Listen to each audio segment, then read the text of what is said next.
बीते हुए कल होली का त्यौहार मनाया गया। मौसम में काफ़ी तब्दीली सी। मौसम में तब्दीली के नाल नाल जिहड़े दरख्त ने जिहड़े वो भी काफ़ी हरे भरे पत्ते लग ने। हर पासे एक बदलाव जिहा लग रहा है। पंजाब सरकार की भी सरकार बदली है, पंजाब में सरकार बदली है। हर पासे एक बदलाव की लहर जी चल रही है। सो असी मेरे नाम ने सरदार गुरमीत सिंह जी बख्तपुर, इन्हों बारे जो सरकार बदली है, जो परिवर्तन आया है कांग्रेस सरकार का बाद टाइम पूरा होया हूँ बाद विच, सो गलबात करते हैं भाई सरदार गुरमीत सिंह बख्तपुरा नाल कि जो खटकर कलां में प्रोग्राम होया सी इन्हां बारे उन्होंने की विचार ने। हाँ जी बख्तपुर जी दर्शकों को चानना पाओ इस बारे। राणा जी ये तो गल बार बार पंजाब और देश और दुनिया दे पंजाबियों च और लोगों दे विच चर्चित हो रही है कि पंजाब के लोगों ने एक बहुत बड़ा हमला मारिया आ और पंजाब के अंदर जिहड़े जगीरदार बड़े बड़े सन, बड़े बड़े सरमाएदार सन, जिहड़े ये समझते सन कि असीं पैसे के जोर सरकारां चला सकते हैं, उन्होंने सबक सिखाता आ। और उहदे तो बाद भगवंत मान ने जो 16 मार्च नूं खटकड़ कलां दे विच जी सौं समागम किया है। सौं चुक समागम किया। हाँ जी असीं समझते हैं कि पंजाब के लोग इस तब्दीली की वधाई के हकदार ने, पर जिवें एक कहावत आ कि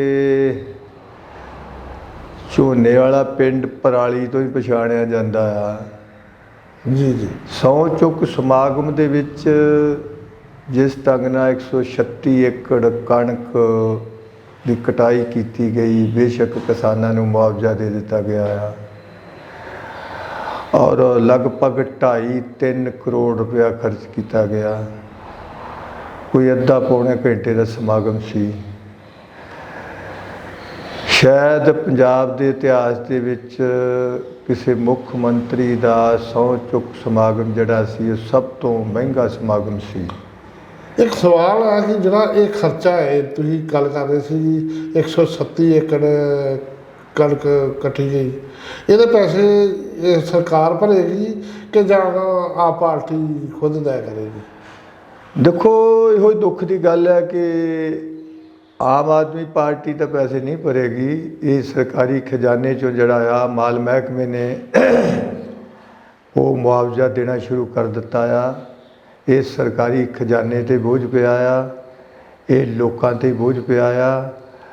पर जनता दे कई हिस्से खासकर बुद्धिजीवी हिस्से इस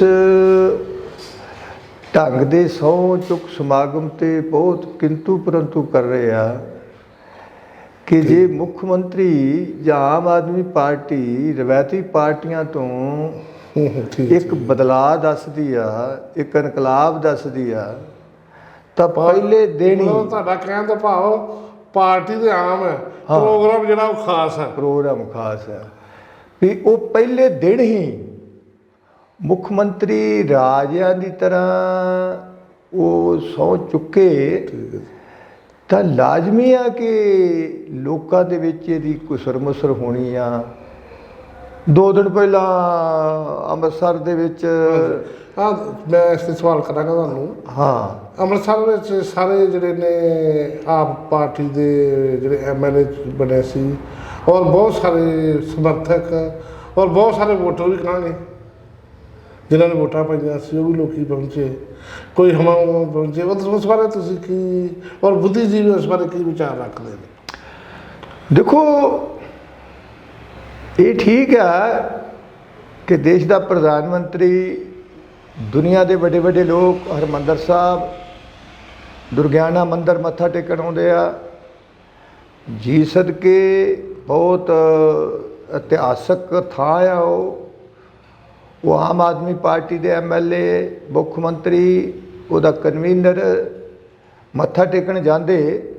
ਲੇਕਿਨ ਗੁਰੂ ਘਰ ਦੇ ਵਿੱਚ ਮੱਥਾ ਟੇਕਣ ਦੇ ਲਈ ਏਡਾ ਵੱਡਾ ਢੌਂਗ ਮਾਰਚ ਕਰਨਾ, ਤਾਂ ਇਹ ਦੋ ਗੱਲਾਂ ਅਲੱਗ-ਅਲੱਗ ਲੱਗਦੀਆਂ ਨੇ। ਔਰ ਉਸ ਸਥਿਤੀ 'ਚ ਮਾਰਚ ਕਰਨਾ ਜਦੋਂ ਕਿ ਤੁਹਾਨੂੰ 15-20 ਦਿਨ ਪਹਿਲਾਂ ਲੋਕਾਂ ਨੇ 92 ਸੀਟਾਂ ਜਿਤਾਈਆਂ ਨੇ ਔਰ ਲੋਕ ਤੁਹਾਡੇ ਨਾਲ ਖੜੇ ਨੇ, ਤਾਂ ਫਿਰ ਉਸ ਮਾਰਚ ਦੀ ਕੋਈ ਤੁੱਕ ਨਹੀਂ ਰਹਿ ਜਾਂਦੀ ਕਿ ਭਾਈ ਮਾਰਚ ਕਰਕੇ ਫਿਰ ਜਾ ਕੇ ਹਰਿਮੰਦਰ ਸਾਹਿਬ ਮੱਥਾ ਟੇਕਿਆ ਜਾਵੇ। ਮੱਥਾ ਟੇਕਣ ਦੇ ਲਈ ਤਾਂ ਸਾਦਗੀ ਦੇ ਨਾਲ ਜਾਣਾ ਚਾਹੀਦਾ ਆ।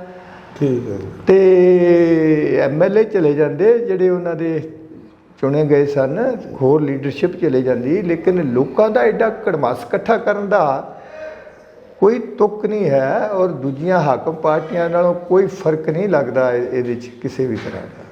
ਠੀਕ ਹੈ ਜੀ। ਹਾਂ, ਵੈਸੇ ਤੁਸੀਂ ਕੀ ਸੋਚ ਰਹੇ ਹੋ ਕਿ ਜਿਵੇਂ ਆਮ ਪਾਰਟੀ ਦਾ ਜਿਹੜਾ ਕੰਮਕਾਰ ਹੈ, ਜਿਵੇਂ ਮੁੱਖ ਮੰਤਰੀ ਨੇ ਇਹ ਕੰਮਕਾਰ ਕਿਸ ਤਰ੍ਹਾਂ ਦੀ ਦੇਗਾ? ਤਾਂ ਥੋੜ੍ਹੇ ਦਿਨ ਪਹਿਲਾਂ ਇੱਕ ਕਬੱਡੀ ਖਿਡਾਰੀ ਦੀ ਡੈਥ ਬਹੁਤ ਹੋਈ ਹੈ, ਉਹਨੂੰ ਗੋਲੀਆਂ ਮਾਰੀਆਂ ਗਈਆਂ ਨੇ। ਫਿਰ ਇੱਕ ਮਾਹੌਲ ਦੇ ਵਿੱਚ ਬੜੀ ਗੜਬੜ ਹੈ ਇਸ ਟਾਈਮ, ਮਾਹੌਲ ਲੋਕੀ ਸਹਿਮੇ ਨੇ ਕਿ ਮਾਹੌਲ ਖ਼ਰਾਬ ਨਾ ਹੋ ਜੇ, ਜਾਂ ਫਿਰ ਇਹ ਕੀ ਇਹ ਸਭ ਕੁਝ ਨੂੰ ਸੰਭਾਲ ਲਏਗੀ ਚੰਗੇ ਤਰੀਕੇ ਨਾਲ ਇਹ ਸਰਕਾਰ? ਦੇਖੋ, ਮੈਂ ਕਹਿਣਾ ਚਾਹੁੰਦਾ ਕਿ ਲਾ ਐਂਡ ਆਰਡਰ ਦਾ ਮਾਮਲਾ ਬੜਾ ਵੱਡਾ ਮਾਮਲਾ ਆ ਔਰ ਉਹਦੇ 'ਚ ਸੁਧਾਰ ਕਰਨਾ ਸਰਕਾਰ ਦੀ ਪਹਿਲੀ ਤਰਜੀਹ ਹੋਣੀ ਚਾਹੀਦੀ ਹੈ। ਪਰ ਪੰਜਾਬ ਦਾ ਮੁੱਖ ਮੰਤਰੀ ਭਗਵੰਤ ਮਾਨ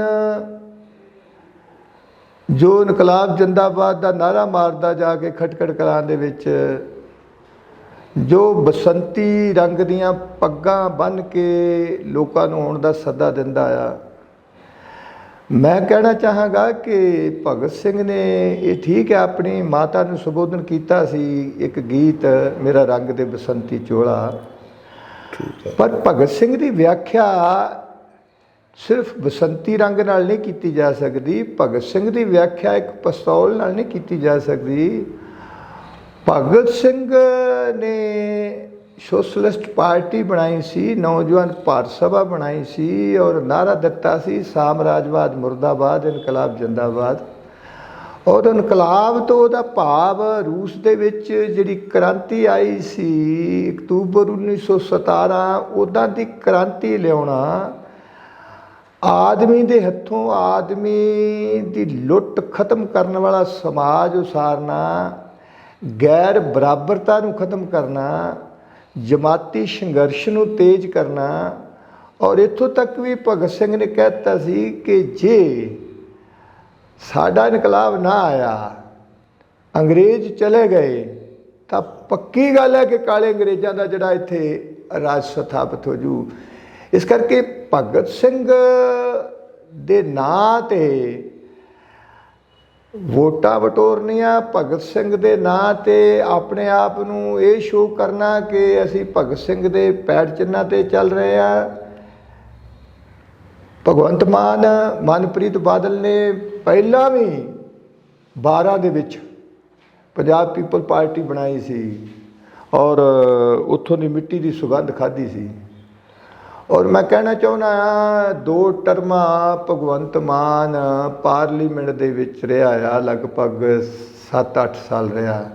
ਉਹ ਇੱਕ ਵੀ ਸ਼ਬਦ ਦੱਸ ਦੇ ਕਿ ਉਹ ਕਾਰਪੋਰੇਟ ਦੀ ਲੁੱਟ ਦੇ ਖਿਲਾਫ ਬੋਲਿਆ ਹੋਵੇ, ਕਾਰਪੋਰੇਟ ਦੀ ਭਾਰਤ ਦੇ ਵਿੱਚ ਦਖਲਅੰਦਾਜ਼ੀ ਖਿਲਾਫ ਬੋਲਿਆ ਹੋਵੇ, ਉਹ ਸਾਮਰਾਜੀ ਲੁੱਟ ਦੇ ਖਿਲਾਫ ਬੋਲਿਆ ਹੋਵੇ। ਉਹ ਠੀਕ ਹੈ ਕਿ ਉਹਨੇ ਆਮ ਲੋਕਾਂ ਦੇ ਮੁੱਦੇ ਲਏ ਨੇ।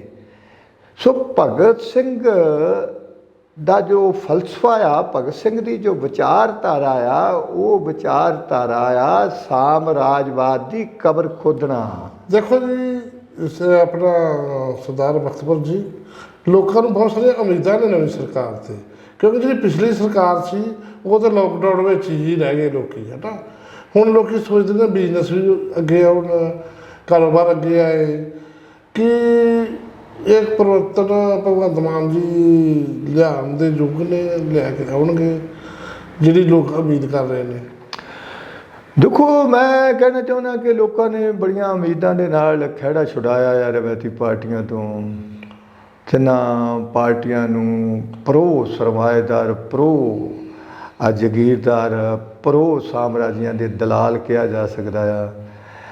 ਲੇਕਿਨ ਉਹਦੇ ਤੋਂ ਬਾਅਦ ਇਹ ਤਾਂ ਆਉਣ ਵਾਲਾ ਸਮਾਂ ਦੱਸੇਗਾ ਕਿ ਭਗਵੰਤ ਮਾਨ ਔਰ ਉਹਦੀ ਪਾਰਟੀ ਲੋਕਾਂ ਨਾਲ ਜਿੰਨੇ ਕੁ ਨੇ ਵਾਅਦੇ ਕੀਤੇ ਨੇ ਉਹ ਕਿੰਨੇ ਕੁ ਪੂਰੇ ਕਰਦੀ ਆ। ਪਰ ਜਿੱਥੋਂ ਤੱਕ ਮੈਂ ਸੋਚਦਾ ਹਾਂ ਕਿ ਉਹਦਾ ਅਮਲ ਦਿਸਣਾ ਸ਼ੁਰੂ ਹੋ ਗਿਆ। ਪਿੰਡਾਂ ਦੇ ਵਿੱਚ ਸਰਪੰਚੀਆਂ ਤੋਂ ਆਪਸੀ ਲੋਕ ਜਿਹੜੇ ਆਮ ਆਦਮੀ ਪਾਰਟੀ ਦੇ ਨੇ ਉਹ ਗੁੱਥਮ ਗੁੱਥਾ ਹੋਣੇ ਸ਼ੁਰੂ ਹੋ ਗਏ ਆ।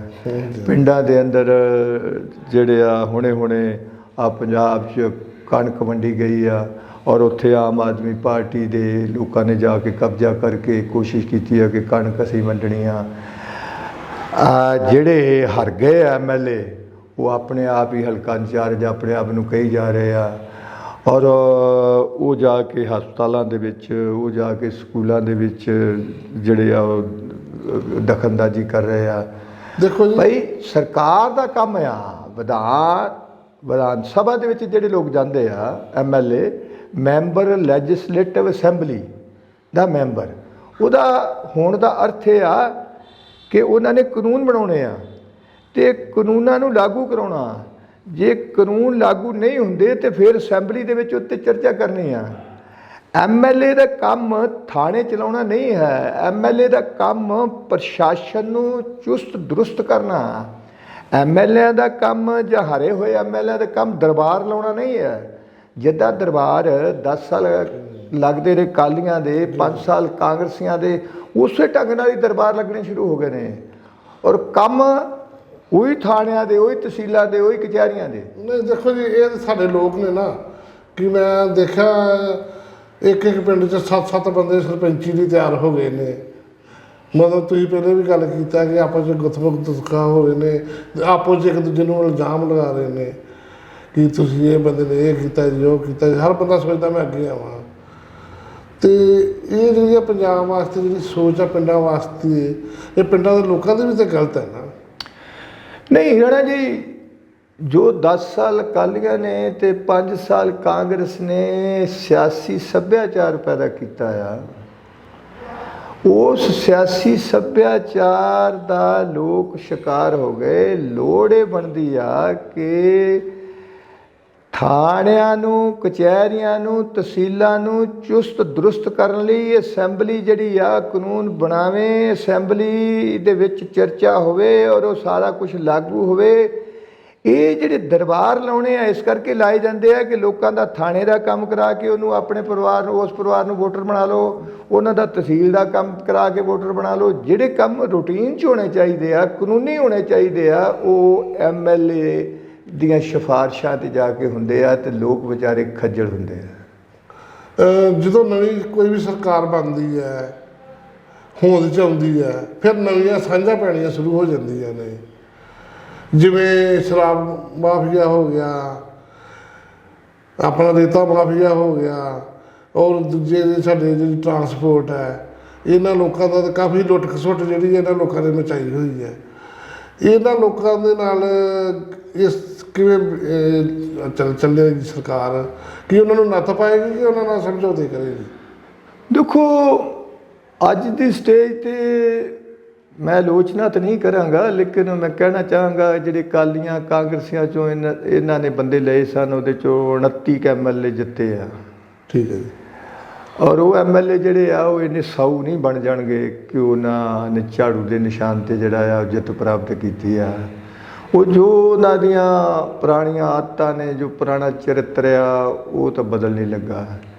ਦੂਜਾ, ਹਾਲੇ ਸਰਕਾਰ ਬਣਨੀ ਆ, ਮੁੱਖ ਮੰਤਰੀ ਨੇ ਸਹੁੰ ਚੱਕੀ ਆ, MLA ਨੇ ਚੱਕੀ ਆ।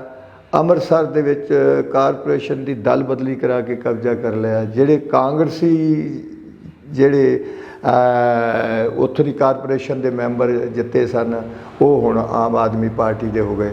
ਔਰ ਇਹ ਸਾਰੇ ਪੰਜਾਬ ਦੇ ਵਿੱਚ ਜਿਹੜਾ ਆ ਉਹ ਸ਼ੁਰੂਆਤ ਹੋ ਜੂਗੀ ਇਹ ਦਲ ਬਦਲੀ ਦੀ ਉਹਦੀ ਦਲ ਬਦਲੀ ਜਿਹੜੀ ਇੱਦਾਂ ਦੀ ਕਰਵਾ ਕੇ ਕੀ ਵਖਰੇਵਾਂ ਦੱਸ ਦੇਣਗੇ, ਉਹ ਕੀ ਨਵਾਂ ਕਰ ਦੇਣਗੇ, ਉਹ ਕਿਹਨੂੰ ਕਿਹੜੇ ਮਾਫੀਆ ਨੂੰ ਨੱਥ ਪਾ ਲੈਣਗੇ ਉਹ। ਨਹੀਂ ਹੁਣ ਜਿਵੇਂ ਗੱਲਬਾਤ ਕਾਫੀ ਅਖਬਾਰਾਂ 'ਚ ਵੀ ਪਿੱਛੇ ਚੱਲ ਰਹੀ ਸੀ ਕਿ ਆਪਣਾ ਮਾਰਚ ਦੇ ਅੰਤ ਵਿੱਚ ਰਾਜ ਸਭਾ ਦੇ 5 ਮੈਂਬਰ ਜਿਹੜੇ ਨੇ ਉਹਨਾਂ ਦੀ ਨਾਮਜ਼ਦਗੀ ਹੋਣੀ ਹੈ, ਤੇ ਉਹਨਾਂ ਬਾਰੇ ਤੁਸੀਂ ਕੀ ਵਿਚਾਰ ਰੱਖ ਰਹੇ ਹੋ? ਦੇਖੋ, ਦਿੱਲੀ ਦੇ ਵਿੱਚ 3 ਰਾਜ ਸਭਾ ਮੈਂਬਰ ਚੁਣੇ ਗਏ ਸਨ ਕੋਈ ਸਾਲ 2 ਸਾਲ ਪਹਿਲਾਂ। ਠੀਕ ਹੈ। ਉਹਦੇ 'ਚ ਇੱਕ ਸੰਜੇ ਸਿੰਘ ਚੁਣਿਆ ਸੀ। ਠੀਕ ਹੈ। 2 ਕਰੋੜਾਪਤੀ ਹਰਿਆਣੇ ਦੇ ਬੰਦੇ ਚੁਣੇ ਸਨ, ਔਰ ਉਹ ਜਿਹੜੇ ਕਰੋੜਾਪਤੀ ਹਰਿਆਣੇ ਦੇ ਬੰਦੇ ਚੁਣੇ ਸਨ ਉਹ ਅੱਜ ਤੱਕ ਕਦੇ ਰਾਜ ਸਭਾ ਦੇ ਵਿੱਚ ਹਾਜ਼ਰੀ ਤਾਂ ਸ਼ਾਇਦ ਉਹ ਆਪਣੇ ਪੱਤੇ ਲੈਣ ਲਈ ਕਦੇ ਕਦੇ ਲਾਉਂਦੇ ਹੋਣਗੇ, ਲੇਕਿਨ ਮੈਂ ਅੱਜ ਤੱਕ ਉਹਨਾਂ ਨੂੰ ਬੋਲਦੇ ਕਿਤੇ ਨਹੀਂ ਸੁਣਿਆ। ਪੰਜਾਬ ਦੇ ਅੰਦਰ ਵੀ ਇਹ ਬੜਾ ਵੱਡਾ ਇੱਕ ਟੈਸਟ ਹੋਵੇਗਾ ਕਿ ਭਗਵੰਤ ਮਾਨ ਦੀ ਮੰਨੀ ਜਾਂਦੀ ਆ ਰਾਜ ਸਭਾ ਦੇ ਮੈਂਬਰ ਚੁਣੇ ਜਾਣ ਲਈ, ਜਾਂ ਹਾਈ ਕਮਾਂਡ ਸਿੱਧੇ ਜਿਹੜੇ ਆ ਉਹ ਰਾਜ ਸਭਾ ਦੇ ਮੈਂਬਰ ਆਪ ਚੁਣਦੀ ਆ। ਲੋੜ ਤਾਂ ਇਹ ਬਣਦੀ ਆ ਕਿ ਖੇਤੀ ਮਾਰ ਪੰਜਾਬ ਦਾ ਖੇਤੀ ਸੰਕਟ ਆ, ਰੁਜ਼ਗਾਰ ਦੇ ਸੰਬੰਧ 'ਚ ਸਨਅਤਾਂ ਦੇ ਮਾਰ, ਰੁਜ਼ਗਾਰ ਕਿਸ ਤਰ੍ਹਾਂ ਦਿੱਤਾ ਜਾ ਸਕਦਾ ਉਹਦੀ ਮਹਾਰਤ ਰੱਖਣ ਵਾਲੇ, ਵਿਗਿਆਨਕ ਨਜ਼ਰੀਆ ਜਾਣਨ ਵਾਲੇ, ਔਰ ਹੋਰ ਅਗਾਂਹ ਵਧੂ ਕਿਸਮ ਦੇ ਜਿਹੜੇ ਵਿਅਕਤੀ ਨੇ, ਪ੍ਰੋਫੈਸਰ ਨੇ ਔਰ ਹੋਰ ਵਿਦਵਾਨ ਨੇ, ਜਿਹੜੇ ਪੰਜਾਬ ਦੀ ਜਾ ਕੇ ਰਾਜ ਸਭਾ 'ਚ ਦਿੱਲੀ ਦੇ ਵਿੱਚ ਗੱਲ ਕਰ ਸਕਣ, ਉਹਨਾਂ ਨੂੰ ਚੁਣਨ ਦਾ ਸਵਾਲ ਹੈ।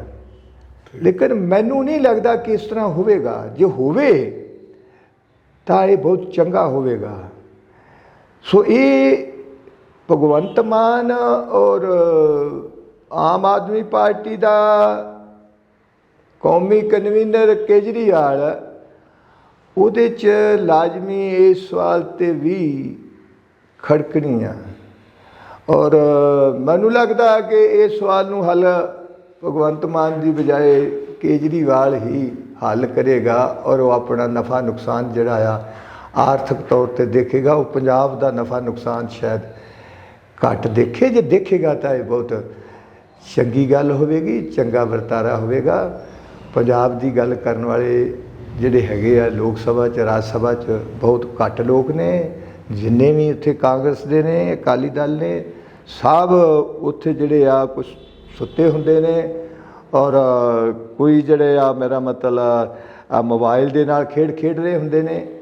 ਕੋਈ ਪੰਜਾਬ ਦੀ ਚਰਚਾ ਨਹੀਂ ਕਰਦੀ। ਇਹ ਗੱਲ ਮੰਨਣ ਵਾਲੀ ਹੈ ਕਿ ਭਗਵੰਤ ਮਾਨ ਕਦੇ ਕਦੇ ਜ਼ਰੂਰ ਪੰਜਾਬ ਦੇ ਸਵਾਲਾਂ ਨੂੰ ਚੁੱਕਦਾ ਸੀ, ਆਪਣੇ ਹਲਕੇ ਦੇ ਸਵਾਲਾਂ ਨੂੰ ਚੁੱਕਦਾ ਸੀ।